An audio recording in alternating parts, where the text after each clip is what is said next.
It is a Monday morning mailbag on a Tuesday afternoon. Hello and welcome to the walk-off, everybody. I'm Scott Belford, joined as always by the hardest working co-host in the biz, doing this show on the road. Look at this, from his car, a McDonald's parking lot, Adam Mack. Look at that. Good Look at that morning. determination to get this thing in. You know what? I figure if Ross Atkins is going to keep working, so am I.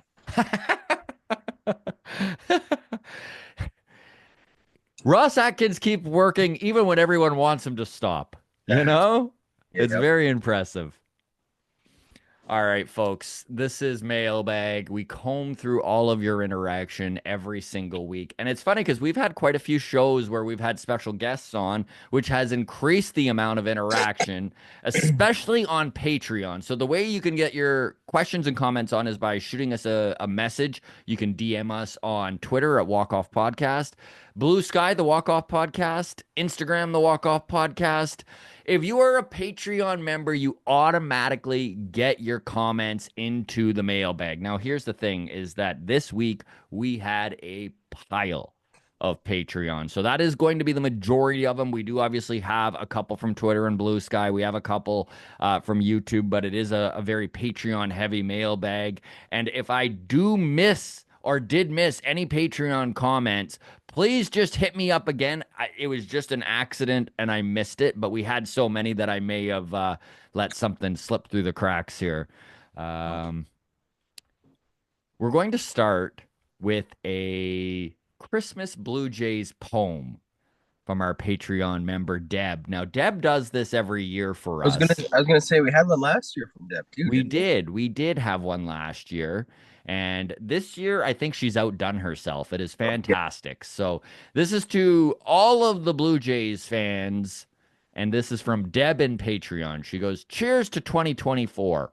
A tribute to the Walk Off podcast and grounds crew who listen. Greetings, Scott, Adam, and fellow grounds crew members. I hope this poem finds you well this frosty cold December. As is tradition, I am writing to you on the baseball team of Jays that are blue. Let us cast our memories back over the year 24, which had high hopes and groundouts and hot takes galore. It had long balls and F bombs and many hard nights, and we watched it all without posting comments. Yeah, right. So, as this year draws to a close at long last, gather round, my dear friends, and please raise a glass to the year of Vladdy shining and nearing 200 single season hits, both struggling with injuries and put his season in the pits. IKF dazzling with great displays of emotion. Farewells to fan favorites Kikuchi and Jansen. Cheering old friend Teoscar Hernandez to home run derby glory, hoping in vain to see Joey Votto in our Blue Jays jersey. Getting Night Mode City Connect merch was a definite score, while opinions were mixed on the catchphrase TO to the core. The Buffalo Boys made us smile and Earned Dog made us shout by hitting that high pitch and gaining some sweet home run clout. We gloried in the homecoming of Batista and his bat flip, and cringed at work from Dome, an idea that was not hip. 162 games spent with the funniest Discord crew by far, including our own Mish and her miracle on the streetcar. Goodbye to 2024 and the year our fandom was tested. Hello to the off season and a time for us to be rested. We will need all of our strength for 2025, and that's no maybe. Onward we go because that's baseball, baby. Cheers to Okay. all, and bring on 2025 from Deb. Love it. That was so good That was so good. Deb, thank you for sharing. and And well read, Scott. Well read. right? I had to actually read it a Very, couple times to get it that that was down. very Yeah. smooth. Yeah. Putting Well, in the work, yeah. right? That's No, good. so thank you to Deb. We are going to just dive right in here because we do have a bulky mailbag. I didn't This expect a one, smile this morning. That was great. What a treat. yeah, Thanks, Deb. right? It was great. All right. So thank you to Deb. And now into the mailbag. This one is from Twitter, and this is from Trevor. He goes, listening to the Xmas show, Long Toss. Tucker, 27 years, 10 months. Vlad, 25 years, 9 months. You had said he was 4 years older. It's 2 years older. Alvarez is 20 months older than Vlad. Man, the premium talk around those 20 to 24 months is wild. Honestly, at 40 million per, that's only 8 million. 80 million, I should say. So Trevor's point is that Kyle Tucker, despite all the chat of how much older he is than Vlad, really isn't that much older. It's funny too, because I thought I was just like, Vlad's 25, Tucker's turning 29, 4 years. But Tucker's turning 28, and I didn't realize that Vlad was only a month or two away from. Anyways, I'm not ever going to count months when I look up an age, but thank you very much, Trevor. That does definitely demodify the picture on Kyle Tucker, and that maybe the comparison between him and Vlad is closer than everyone is making it out to be. I still don't think it's that close. I think that age is still so exceptional. I am going to be very curious to see what free agency thinks next year, because they are by far the two most premium players on that free agent market in 2025, 2026. And it Like, being only 2 years is interesting, but I still think that Vladdy's going to make so much more than Tucker. yeah, like it 2 years doesn't seem like a lot until you realize like guys only play for 15 years. Like it's a big part of their career. 2 years is a lot. Plus it's It is two in the prime, that's the right? thing. Like, It's two off the back end for two in the prime. I think there was something about Shocker was something similar like that when I was a kid. Two off the back end, two in the prime. Something. I don't yeah. know. I've only had 2 sips of coffee, so I'm just figuring out my morning still. Apologies if I don't make sense. But if you're gonna, okay, I know I'll this. say most people are probably thrilled you don't remember the saying about the shocker. So I know it doesn't work like this. Like it's not like just both guys get a 10-year deal and Vlad's is better because he's younger. But to simplify it, that's how I would look at the value of those 2 extra years in your mid 20s. Mm-hmm. If you're gonna give both guys a 10-year contract, you're trading year 36 and 37 for year 25 and 26 or 26 and 27. Like, Mm-hmm. so like I think there was something about an AAV on in that comment about like even at 40 million a year, that's only $80 million. But it's like, yeah, but the AAV of the 20s jacks up, or like the V of the 20s jacks up Mm-hmm. the V or the AAV in the 30s, right? Like Mm-hmm. it's not like anybody thinks Juan Soto. What is Juan Soto getting paid? 50 million a year, Yeah, something like that. 51, and then it gets escalated to the 55 later right? on. So let's just say it's 50 to make the math easier. Nobody's pretending that he's getting paid or this contract is structured in a way where they're happily paying him 50 million a year at age 36, 37, and 38, right? Like, Mm-hmm. no, they're paying him 100 million a year for the next 5 years. You know, like, sure, it'll Mm-hmm. get distributed in such a way, but that's the thing is, no, no, no. In order to get him in these 20s, you've got to pay him 100 million a year for 4 years. That's 400 million, and then another 400 over the next 10 And or I whatever, mean, right? the So, market will decide. Like, by the way, we're not saying Kyle Tucker's not going to get paid next year, because he obviously is. We watched Trey Turner at 31 years old sign an 11-year, 300 and some $1 million deal with the Phillies just a couple of years ago, right? If you're a premium player in a premium position, which I don't know if Kyle Tucker's, he's probably in the same category as Vladdy. I don't know about, right left field being any better than first I'll, I'll base, maybe slightly. I'll say that as far as WAR gets calculated for whatever that's worth, they do get the same positional adjustment of minus 12 and a half runs scored or Okay.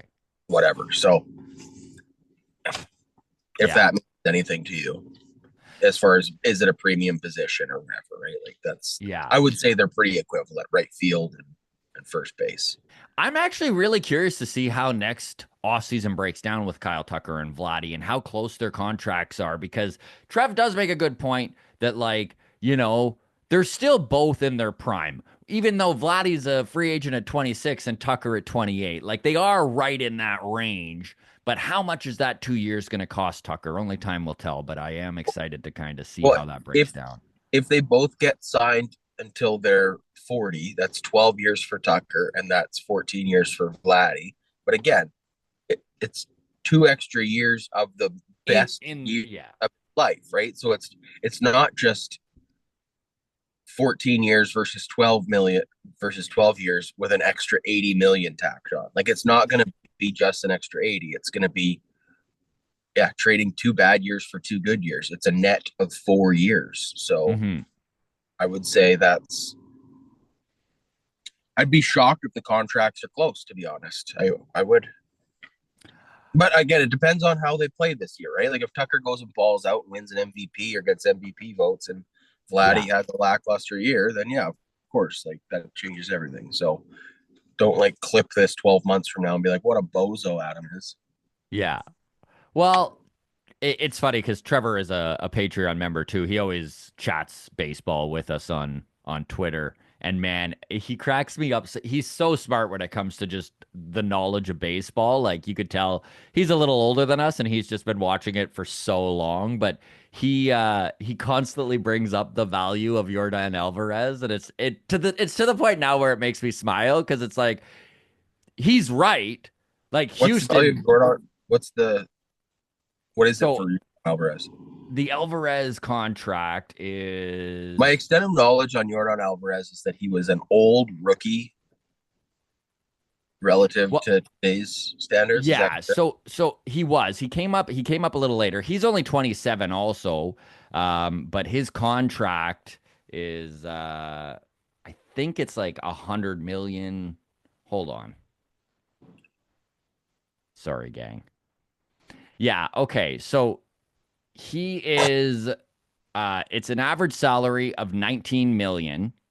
It was a 6 year, $115 million contract, and he is under control until 2029, which they literally managed to get a guy whose war and stuff is going to be right there with the top in the league. Like he's right there with Vladdy, but without the 2023 mar on his record, right? Like Right? he's just been a powerhouse for that Houston team, one of the best players in the league. And to get him from age 26 to 31 is very impressive. Like that's such a team friendly contract. It's like what you were just saying about Kyle Tucker, right? Like you really are in these mega long contracts buying their prime and hoping that the back end doesn't wind up sinking the ship, right? Or that you win something first and then when the ship sinks, you're like, whatever, right? So, um, Yeah. yeah, that, If you wanna buy my prime, you also have to buy my bad years. Like yeah. it's And this but is the they do thing with a stuff guy like like that. Yordan Alvarez, right? Like this is a Cuban that Well, I'm assuming his dad didn't make 8 figures. exactly, right? There Yeah, so isn't the his dad's supposed bloodlines, there isn't the so yeah. friendly is sure a generous way of putting exploitative contract. Yes. Team Yeah, friendly. Use that instead of exploitative. right. All P right. Diddy needs to bring that language into his lawsuit. No, no, no. I wasn't exploiting children. It was just team friendly parties. Yeah, that's right. All right, Blue Uh, Sky. We're also on that at the Walk Off Podcast. Josh reached out and he says, "Hey boys, so it really does feel like Atkins takes cliches too literally. Like, I love this. yeah, pitching and defense win championships, but that's because it's assumed that your mammoth offense got you there. It's like fantasy sports. Yes, you win in the late rounds, but only because you're assuming everyone's making great picks in the first few. Yeah. Atkins is a top tier late round fantasy player. but it really feels like he doesn't make those obvious early picks. If Santander is your guy and you believe he's your guy, go fucking get him. Go pay him. If this goes pear-shaped tomorrow, you won't be here year 2 to 5 anyways. So it's not your mess to clean up, which I honestly agree. Number one, love the fantasy Oh, analogy. It's perfect. So well done on that, Josh. Secondly, it does feel like Atkins is a good late round dude who just never makes the right choices, the obvious choices, right? well, We've it's like talked he's about, so good at the late rounds that he takes those late round picks in the early rounds. He's yeah, like, that's oh, right. second round? Ooh, IKF is a sneaky pick. Like, yeah, okay. Yeah, he'd be a great late round pick. We can wait on him. Like, Yes, we're in the Mike Trout range right now. Please relax on IKF. it Yeah, wow. is. It is curious to me to not see a little more urgency in Ross Atkins at this point. And I know that his whole MO is cool, calm, measured, sticking to evaluations. We watched what Alex Anthopoulos did when his back was against the wall, which was an insane flurry of moves, I should say. And we're just not seeing that out of Atkins right now. It's like Josh said here, right? If this goes pear-shaped tomorrow, you won't be here for year 2 to 5. So it's not your mess to clean up anyways. And maybe in Ross Atkins' mind, he's done enough with the Blue Jays to deserve a second job as a general manager elsewhere. I hope the Yankees hire him. Yeah, let him go to the Yankees. Absolutely. Bring him in, New York Yankees. What a Oh, great replacement for Cashman.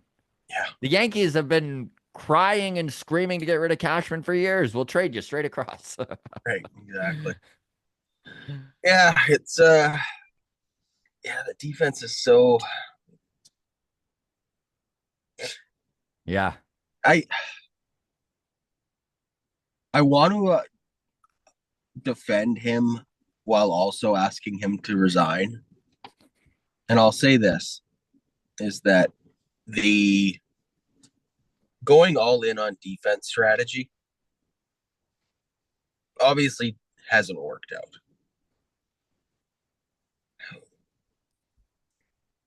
I appreciate the effort though in trying to like outthink everybody, think outside the box, like money ballification of Hmm. sports, right? Of like, playing the shift, blah, blah, blah. Like, if that was the results weren't there. Yes. But if I'm being completely honest, like hindsight is 2020, I guess.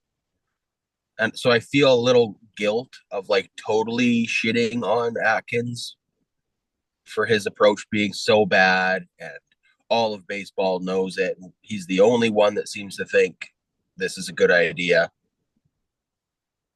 But like, that's how real genius works sometimes. That's how Hmm. Steve Jobs invents the iPhone for us, right? Like, I mean, it's also the kid sitting on the corner eating paint chips. But sometimes it's genius, Scott, and it wasn't in this case. But I'm Yeah. just saying, at the time, I couldn't tell if he was eating paint chips or potato chips, and it turns out it's paint chips. But Is he gaming the game or is he being gamed? And right, it's right. No, but like honestly, like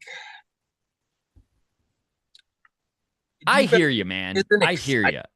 but also like, yeah, there was a method to the madness of like, okay, well, maybe we get an elite team that like just wins 1-0 all the time, and we have Vladdy hitting a couple dingers, Bo's getting on base, and then we just shut him down. Like, that is a sound idea.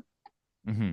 Didn't work out, but if that works out, you also have like maybe defense doesn't cost as much to re-sign. Like, so maybe that was the long-term master plan. Is like, hey, we're gonna have Dalton Varsho and now him, like we're gonna have guys that like are gonna be really good, platinum glove caliber guys that we're gonna be able to re-sign for dirt cheap, relatively speaking, which will then allow us to spend more money on Juan Soto. Like I don't know, I'm grasping at straws here to apologize for him, but it didn't work ultimately, is what it comes down to. So you've got to go.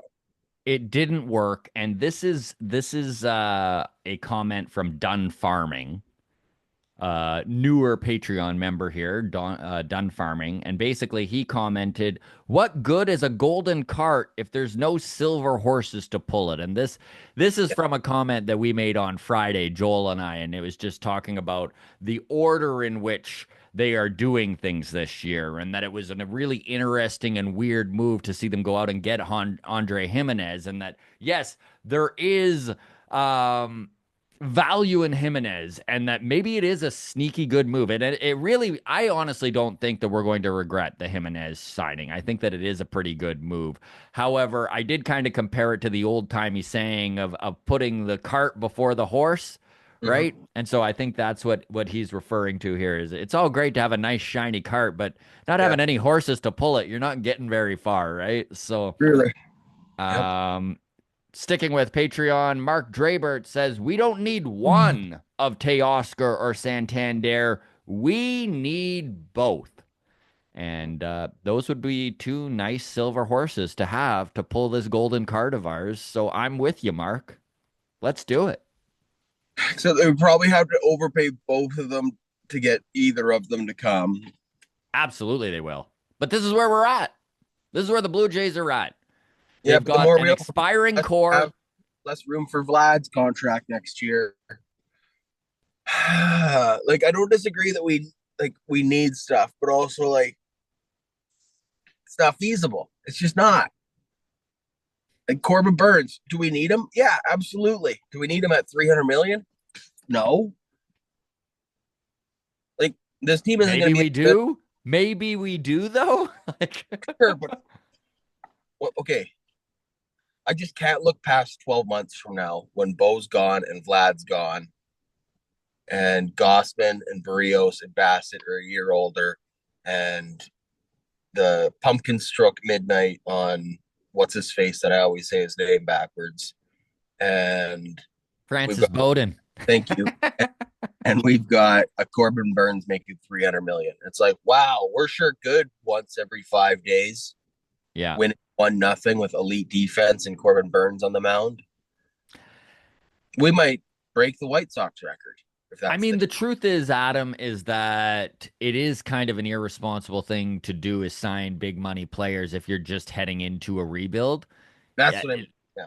it's we're in such a precarious spot right now because there's so many question marks, and it feels like we're teetering at the edge of this cliff. And if we fall off, who knows how far this team falls down before they can climb back out of it.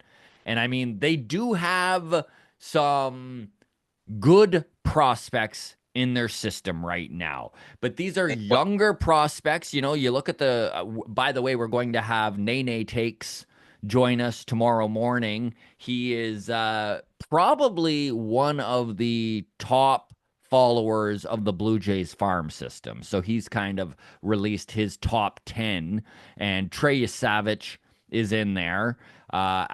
Close to the top. Arjun I've Namala heard is number one. Savage. Hmm.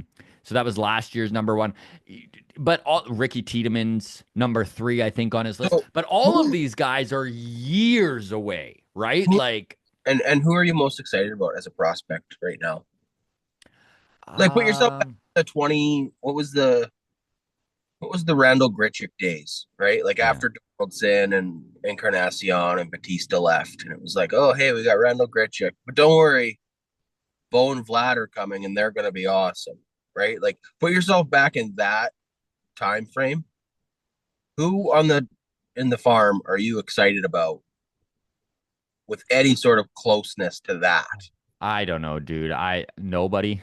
Right. I It's mean, I like a mean, Randall don't get me Grichuk wrong. coming up, I'm, and I'm, no I mean, excitement on the horizon. I'm excited about Arjun Namala. I do think he's a really good prospect. It's really difficult to get excited about 19-year-old kids you're not going to see for 3 years. Like, it's just, and don't get me wrong, Arjun could make some huge strides and maybe he's a Blue Jay by 2027. But that's still like, there's some real development and groundwork still to be laid with a lot of these guys. I mean, some of the closest dudes at the top of this top 10 prospect list we've already seen, right? Guys like Jonathan Clase that was brought in from Seattle for Jimmy Garcia. Good little trade now that Jimmy's back, right? It kind of just worked out as a wash, and we just wound up with a number 7 prospect in our farm. We could do that with Again, Vlad the right now. farm is far better than it was last year at this time. It really is. But we're still like lower level better. Here's my best pitch to Vladdy. I say Ross Atkins isn't here. Like I'm flashing forward 12 months, right? Ross Atkins isn't here anymore. And we traded you 12 months ago and restocked the farm. Please come back. Yeah. You're welcome for trading you to the Mets and you have a World Series ring now. Hope you didn't have too much fun. Please come home. Here's $500 million. This is some homework for you grounds crew members. I will comb through these comments and we'll tackle this again next mailbag. Dig up how many times that has happened. How many times can you find that a player has been traded a year before his contract is up or his control is over and then has gone back to the original team? I can't even think of one off the top of my head. I'm I think sure a there's roll one. Chapman happened. Chapman, it happened. That's right. That's right. Yeah, I think you're correct. Good one. It's a rare thing though. Yeah, but man, this team sucks. Sorry. It's just so All bleak. The next 12 months are gonna be so sad. Every fucking game we go to out in LA, Vlad's gonna have a nice handshake pregame with somebody, and it's gonna be all over the news of like, oh, maybe Vladdy's going to San Diego. Look how much yeah. fun he's having a pregame with whatever, and it's just gonna be a 30-team tour of like courting Vladdy. Yeah. Like, gonna The be A's are spending money now. Look at right. how close Exactly. he is. Look at how close he is with Brent Rooker. Who would have thought?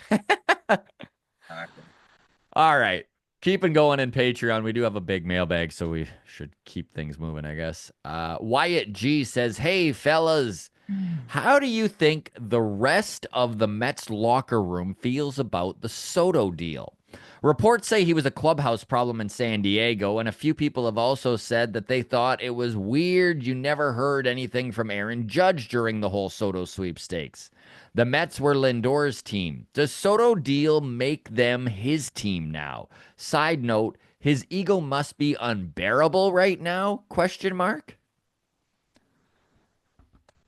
What do Okay, you think, buddy? so the first thing with San Diego that I heard was that with like him being trouble in the locker room or whatever, was that he was frustrated playing on a team where everyone else had big contracts and he was still playing for his dinner.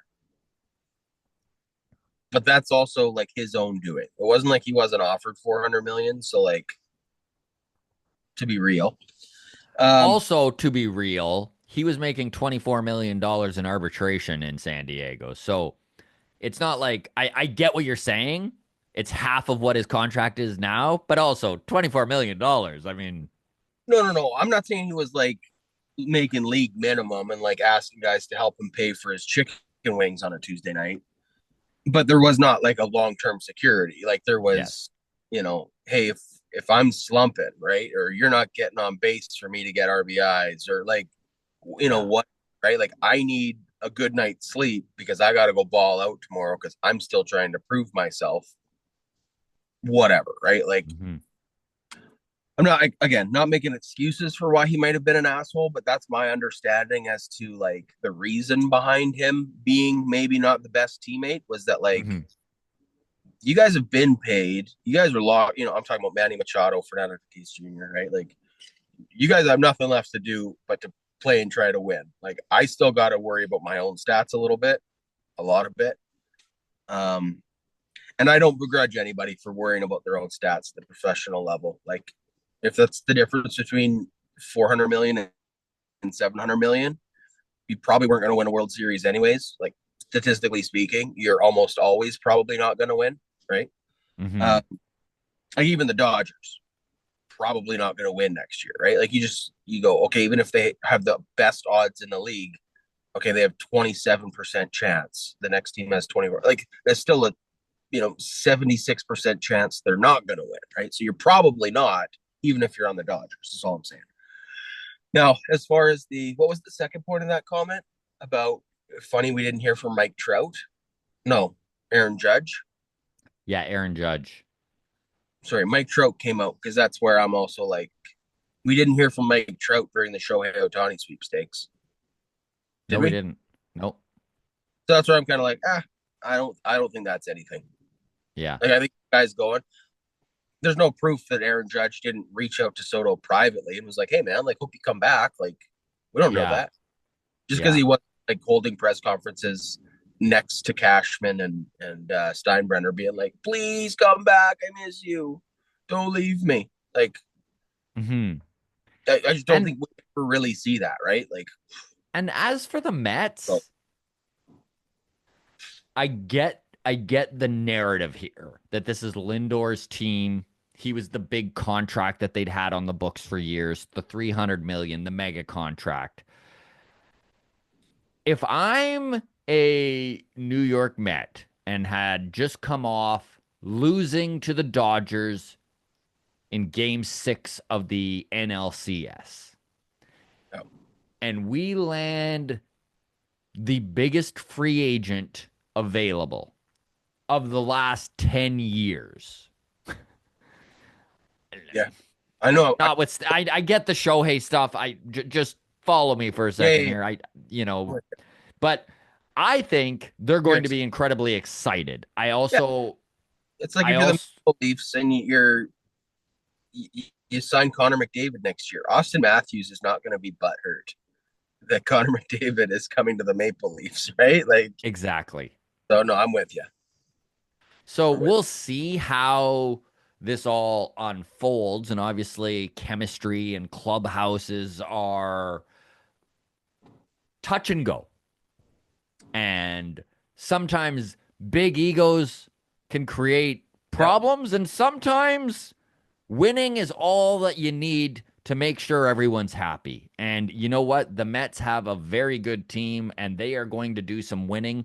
We were supposed to sit down with Jack from John Boy actually yesterday. He had to move it to tomorrow, but we are gonna. He's a big Mets fan, so Jolly Olive, of course, making great content on YouTube. If you've haven't fallen down that content rabbit hole, definitely check it out because he does these like 12-minute mini documentaries. mini documentaries on things he finds interesting in baseball, which just happens to be in the Venn diagram of what I find interesting, right in my wheelhouse there. So definitely check out Jolly Olive. He's going to be with us tomorrow. So everyone on Patreon, you're going to have instant access to that, and then we'll probably release that sometime over the weekend here, and that will have everything. We'll get him talking about his opinion on the Blue Jays, and then obviously go over what happened with the Mets this offseason and even last year, right? Quite a run for the New York Mets. Yeah, good time to be a Mets fan for sure. Okay, this is sticking with Patreon. This is from Mike Knowles commenting on the Friday show with Joel. He goes, "Yeah, I'm still not over the offseason of 2020 of 2016-17 either. Dot dot dot. We were talking about how for the most part I gave Atkins and Shapiro quite a bit of leeway when they first came in, but I did mention how much it upset me when they didn't sign Edwin and they let him walk and go to Cleveland for literally less than they offered him because they refused to keep the offer on the table because they had to go out and sign Kendrys Morales, right? So that was one that still hurts because Right? I'm a huge Edwin fan. In fact, just going over the Blue Jays, there are three years that stand out in my mind that they live rent free in my head and I can't stop thinking about them sometimes. It's losing Edwin in 2016, them not recognizing that once they did lose him, they probably should have rebuilt and got something out of Josh Donaldson. I mean, those rumors that Jack Flaherty was right there available, and then to wind up just getting Julian Merriweather, who couldn't put it together until he was a Chicago Cub, you know, frustrating. But even more so than that, 2021 sticks in my craw a little bit, losing out by one game, winning 91, and then watching the Boston Red Sox come back from their deficit against the Washington Nationals and make the playoffs in that last few innings. And you're just like, it kills me. But the one that kills me the most is 1998.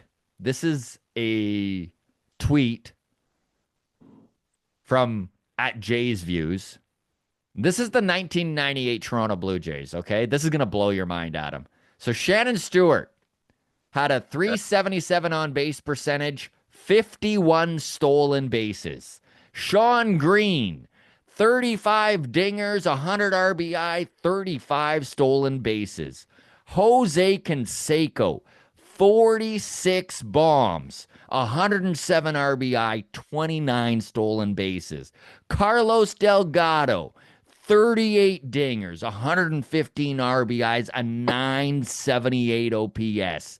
Mike Stanley, in 98 games, 22 home runs, and an 825 OPS. Tony Fernandez, the man, the legend, hit 321 that year with 36 doubles and an 846 OPS. By the way, this is also a team who had Kelvin Escobar in his best year ever. He literally was pitching like Roger Clemens, who was also on the team and won a Cy Young that year. Chris Carpenter, Roy Halladay, they finished third in the division. And it kills me to this day. You know, like this was a team, they struggled in April, and that's why they just wound up behind the eight ball. I think they finished just a few games out of making the playoffs. And obviously this was a time in 98 when there weren't the wild card chances that there were now. Old days, as you call them. Yes, yes. Before the bastardization of the pure sanctity of the long baseball grind by expanding playoffs. Yeah, I mean, so I was born in 89, 1998, 1997, 1999. That would be like, 8, 9, 10 years old. That's right when I was getting into baseball. Like, yeah. That's where I first learned that, like, how maddening it is to be a Blue Jays fan. Mm-hmm. Because of that. It felt like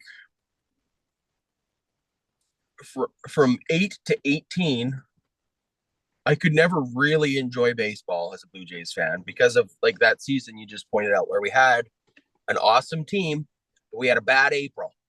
Mm-hmm. We got off to a slow start, and then we played awesome for 5 months. It wasn't enough. And that's I'll always remember when we had Shawn Green on the show, and he was like, 1998 was the best team I ever played on. And that's wild.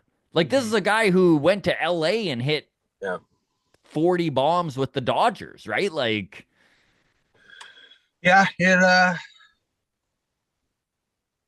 know what? He also had some interesting insight too about, like, him leaving, right? And him recognizing that, like, him and Delgado were like the Bo and Vlad, the 1 and the 1B kind of guys, and him recognizing that, like, look, I knew they didn't have the budget to sign both of us, and I had no interest in signing long-term with the Blue Jays if they weren't going to keep Delgado. And it was really interesting to hear how he framed it, right? Because he really was very, very complimentary of Toronto. He was like, I loved being a Blue Jay. I would have gladly signed, but I wasn't going to sign to just watch everyone else walk. And man, the parallels between that and now, eh? Yeah, that's what I mean. Like, with Corbin Burns being like, I don't fucking want to sign with this team, even if they're the biggest offer. Like, I know he's not saying that directly, but, No. like, you pulled up that quote from back in August or whatever, right? Where like, oh, he's gonna have to look at the farm system and the core and blah blah blah. And it's like, okay, that's a real factor. Like, yeah, you don't want to sink 7 years of your prime into a team that's going to keep missing the playoffs and be a Mm-hmm. bullshit show. So yeah, it's just makes me sick. And again, that's where I'm like, we're gonna have to. Oh, we would have to overpay so much to bring in Teoscar and Santander and Corbin Burns, and then what's gonna be left? Mm-hmm. You know, No, I agree, man. I don't think these guys want to come here. I don't think so, and I don't blame them. We talked about this on MLB Mondays yesterday, and I said if I was a baseball player in my prime, I wouldn't want to sign with the Blue Jays right now. And I'm a Jays fan. Mm-hmm. Yeah, it's there's so many question marks. It feels pretty bleak, but we'll move along here. Sticking with Patreon, David Page says, and this is he commented on we had Baseball Jen on Long Toss on Sunday, but we also had her do a special episode on Wednesday where she joined for about an hour, and he goes, always good to hear from Jen. Jays management stood their ground at their evaluation of what they were willing to pay Juan Soto. Their evaluation was almost 100 million off. Their evaluation of talent is also questionable. The Jays need at least two more pieces just to be competitive. If they are added soon, I will give the front office one more chance. And I think that's where most Blue Jays fans are, is we are kind of like, you know what, give us something to cheer about, or let's fucking rip the Band-Aid off. Because I have always stated, and I know you have been very similar, that I love this team. Now, don't get me wrong, I love Vladdy and I love Bo and I love the players that make up this team, but I'm in it for the Blue Jays. And I don't care who the cast of characters are that bring us to the promised land. And if it feels like the current cast of characters isn't going to be the ones to do it for whatever reasons, financial, not the guys, can't get a deal done, whatever it is, then let's bring in as many good assets as we can with the value of these expiring ones and start again. And believe me, I hate saying that. Like, I don't want to rebuild. I've been through too many of them. They're the worst. And you never know how long they're going to last.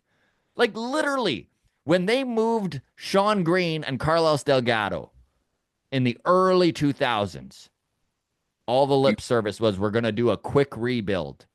That But lasted do you know what 15 that years. quick rebuild turned into? Yeah, exactly, Adam. Exactly. Sorry to 15 step years on your of story. misery. Yeah, no, it's true. So that's what again why where I'm at with like being so adamant about we need to rebuild and like we need to get rid of Bo and Vlad. I don't even want to hear the pushback of like, oh, but they won't like at this point there's no value. Like it's better than nothing, man. And Here's the thing, it's not to it's bring up gonna Josh Donaldson again. Sorry, Adam, go ahead. I was just saying it's a head start on the rebuild that is inevitable 12 months from now. And that's where I'm at too. It's like, are we just avoiding what's going to happen anyways Yeah. and putting us a year back? You know, like, because if 2025 is an unenjoyable baseball year, to just go into a rebuild of more unenjoyable baseball, like that's how you lose fans, right? That's how you shake all the casuals off. That's how you go from full corporate boxes to empty corporate boxes. It's how you wind up with a 2006 Toronto Blue Jays team where guys are writing on And whiteboards, this is a sinking ship. Shea Hillenbrand, yeah. Yeah, it's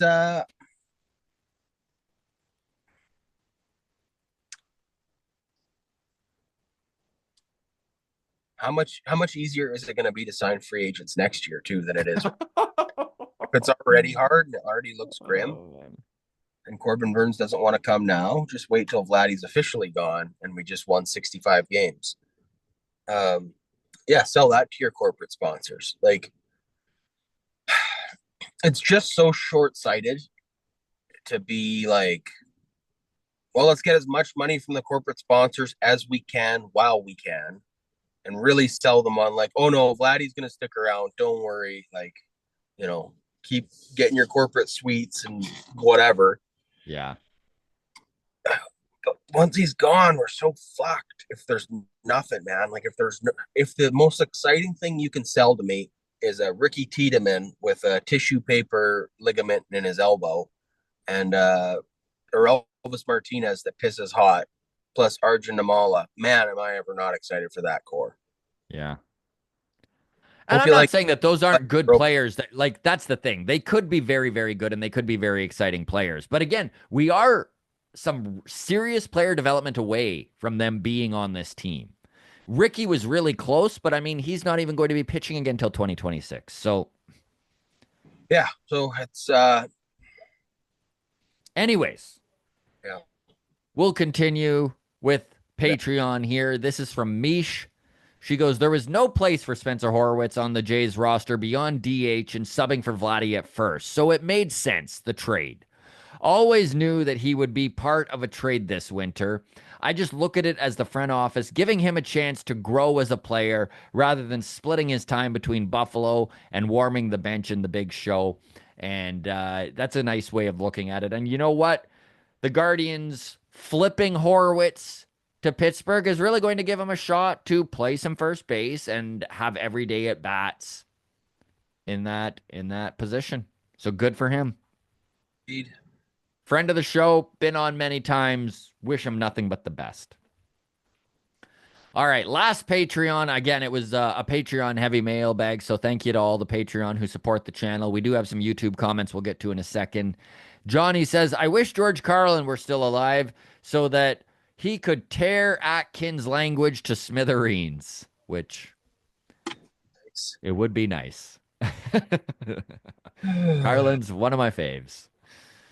All right, going to YouTube here. We have a few comments. We're going to get to as many as we can. This is from Daniel Nilsson. He goes, this franchise is either no direction or a confusing direction to the front office. The strategy, whatever it was when they came in, has clearly failed. It's like one step forward and two step backs at all time with these guys. In comparing them to other front offices, I truly believe they are mediocre at best. The reality is that we don't draft as well as other teams. And I mean, we've brought this up numerous times. The drafting and player development for this team is difficult to stomach when you look at the trajectory of this team over the last few years. He goes, the reality is that we don't draft as well as other teams. We don't develop well. Our trades are questionable. Some really good trades, and then some that don't make sense. Decision making is either plain bad or just overthought to the point of paralysis. The decision to go all in on defense was a miscalculation that every expert seemed to recognize except the Jays. And you talked about this, right? Is that there's a fine line between genius and going against the grain and showing everyone wrong and then just proving why it's not done that way. Yep. Bottom line is that with a confusing direction and team losing, this organization has become irrelevant, a fact not lost on the players, both within and outside the organization, which would explain how difficult it's been this offseason to attract free agents. The Jays need to rebuild with a new plan, which will require a new front office. Dear God, I hope so. It also requires accepting reality that Bo and Vlad aren't signing here. They should have done it 2 years ago. Another miscalculation. Signing one or the other will not move the needle, so move on like Houston did with Kyle Tucker. Well, they still have value and get some young, controllable talent while remaining competitive, or at least trying to. Again, this is what we're talking about, right? Because if you do trade off your valuable assets now, maybe the rebuild is 3 years instead of 6. Agreed. Yep. Yeah, Daniel, great comment. Well thought out. I like too that he's like, this front office sucks, but he still was kind of like, you know what? Like we'll give them a passing grade. Sure, they're mediocre, but like, you know. Yeah. Again, I'll try to not spend too much time on this Atkins defensive wizard strategy, but like again, it didn't work out. So in that regard, it's a failure and you've got to go. But I do not fault him for trying to zig when everybody else was sagging. Right? Listen, it's what the Tampa Bay Rays have done for years. And you look at that organization and you know that the front office has a ton of respect for what the Rays do. And we're trying to be the smartest guys in the room and pull off a Tampa Bay Rays, and it just failed. And I'm with you. You know what? Where they lose me a little is going defense and pitching is great, but doing it with the seventh highest payroll really hurts. yeah. Yeah. Moving on, Jennifer Mara says, "Great pod, boys. Love when I see Joel join the conversation. Always great insight. Joel, can you please apply for the GM job? These clowns need to go." So, I always Joel, love writing your own comments now. Joel's writing his own comments again. Look at him. Just kidding. Love having Hey Kami on the show. He always has some very insightful things to say. Actually, you know what? I want to give. I saw him on TikTok the other day. He was pointing out the advantage hitters have in Cincinnati. I don't know if it's just park dimensions or what. You know, he compared it to like Colorado before the humidor, Right. right? And then also brought up like Kansas City as being the opposite. So I don't know if they have a deep park or what it was. He didn't get into the explanation of why. I'm assuming it's just dimensions. But he took, like those advanced fan stat websites of like, oh well, these are home runs in 29 out of 30 parks, but Yeah. right, and applied the numbers that like Vladdy would have, comparing whatever his season was if he had played, a majority of his games in Cincinnati or whatever, and how everybody's splits are so much better in Cincinnati. And I think it was Aaron Judge that really popped out to me. But like if he had played his whole career in Cincinnati, I think the numbers show that he would have had 270 plus home run seasons. Wow. So like it's pretty incredible to think of what advantage that is. And then also how much the offensive stats are suppressed in a place like Kansas City, which Yeah. just makes like what Salvador Perez and like Bobby Yeah, the Witt Jr. 48 home run season impressive. Perez had. Yeah, so impressive in that stadium. So it's yeah, I just wanted to tip of the cap to Joel because he's really smart at baseball, and I know If frustrating in a lot of ways, but also he's the guy that is thinking outside the box in a more productive way than Ross Atkins is, right? Ross Atkins is the guy eating paint chips, and Joel's certainly not eating paint chips. if you're into baseball content and on TikTok, definitely check out his channel, Hey Kami. And it's funny because Joel's a guy who is very polarizing. People love his stuff or they hate it. And I know Yep. even when we talk with him, I go from loving something he says to being like, come the fuck on, man. So, which makes conversation so much better, honestly. Like, Absolutely love it. Yep. sometimes when you and I are talking, we're too one-brained, I think Mm. sometimes, Mr. Mac. I don't know. Like, it's not like we don't like obviously we disagree sometimes, but Yeah. there's lots of times where I'm like, I think we went the whole show and just like patted each other on the back for our thoughts. Yes. Okay, this one is from Grandpa's Gaming. He says Cleveland fans and bloggers are crying over the loss of Jimenez. I'm guessing that's a good sign. And then the fingers crossed emoji. So, yeah, Grandpa's Gaming. Definitely hope so. Scott. This is a longtime listener. He chimed in and says, "Hey guys, it's been a while. Just popping by to say hello and hope you guys are having a happy holidays." So thank you so much, Scott, and You and happy yours. holidays and Merry Christmas to everyone out there. Obviously, 'tis the season. Absolutely. Final comment. This is from Clinton Wagner. Love this comment, by the way. He goes, "A little optimistic attitude would sure be nice. Our rotation is 4 deep. First base, outstanding. Second has been in MVP conversation 2 years ago. Shortstop, pretty good. Center field is stable defense, and I will even add onto that stable. It's like the best center fielder defensively in baseball. Okay, he goes. The bullpen, third base, they're undecided, but we have time. So I will say this about Clinton's comment, and I do like that there's a little bit of optimism there, and he does make some good points. Okay. Bo is going to rebound. Even if it's not to his 2021, 2022, he is going to be better than last year. It would almost be impossible for, he's not a Major League Baseball player if he's worse. Yeah. So Bo will be better. Very good point about Jimenez and being an MVP conversation in 2022. I'm not expecting Jimenez's bat to rebound to that level, but I also think his bat is going to rebound compared to 2024 and Toronto, a much more hitter-friendly park than Cleveland notoriously is. Okay. He goes, first base is outstanding. Agreed. And you know what? If Vladdy on his walk year has a season like last year, whoo! Sure. He brings up the rotation. Listen, the starting rotation, that's one area where I probably push back a little bit about what Clint is saying, depending on Bassett not to take another step back at 36 years old. You'd be lucky if you get a 4 ERA season out of him again. And last year was not a great season. Jose Barrios, you need him to kind of just do what he's done. You need him to be a workhorse. You need him to be around that 3.5 to 4 ERA and log 190 innings. You need that. So the horse he's been for the last 10 years, you need to hope that that horse stays together. You need Kevin Gausman to rebound. You need Kevin Gausman from 2023. 2024 Gausman is a big reason why there was such a dip in the wins.